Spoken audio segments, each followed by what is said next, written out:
Students, in this video पिछले video में हम लोगों ने जाना कि लिपि किसे कहते हैं तथा किस भाषा में कौन सी लिपि का प्रयोग होता है। और इस वीडियो में हम लोग जानेंगे कि भाषा और व्याकरण क्या है। भाषा के बारे में हम लोग जान चुके हैं, लेकिन व्याकरण में भाषा का प्रयोग क्या है और व्याकरण में भाषा का क्या रोल है, इसके बारे में हम लोग जानेंगे। इसकी भूमिका के बारे में जानेंगे कि व्याकरण क्या है। हम लोग जानेंगे कि व्याकरण किसे कहते हैं। तो व्याकरण जो है वो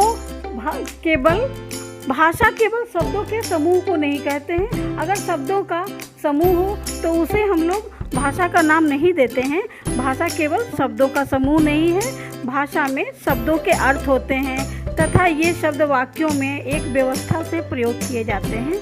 किसी भी ध्वनि, शब्द तथा वाक्य का प्रयोग ठीक है या नहीं, इसके कुछ नियम तय होते हैं और ये नियम ही व्याकरण कहलाते हैं। अर्थात हम कह सकते हैं कि भाषा के शुद्ध प्रयोग के नियमों की जानकारी देने वाला जो विज्ञान, जो शास्त्र होता है, वह व्याकरण कहलाता है। अर्थात व्याकरण वह शास्त्र है जिसके द्वारा किसी भाषा को शुद्ध रूप में बोलने, पढ़ने एवं लिखने के नियमों का ज्ञान होता है।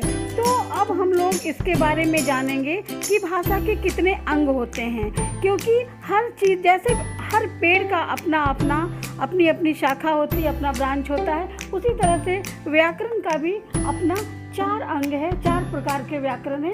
पहला वर्ण विचार, दूसरा शब्द विचार, तीसरा पद विचार और चौथा वाक्य विचार।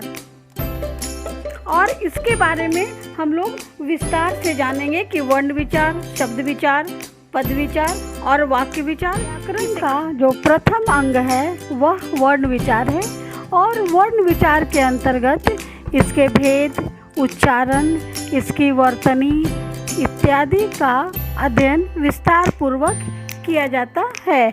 और अब हम इसके आगे जानेंगे शब्द विचार के बारे में। व्याकरण का दूसरा अंग है शब्द विचार।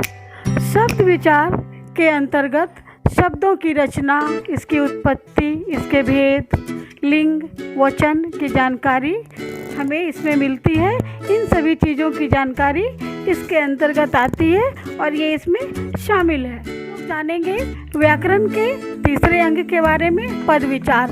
पद विचार में हम शब्दों का प्रयोग वाक्यों में करते हैं और जो कि व्याकरण के नियमानुसार होते हैं। इन वाक्यों की पहचान पद के रूप में होती है। और जो चौथा अंग है व्याकरण का वो है वाक्य विचार।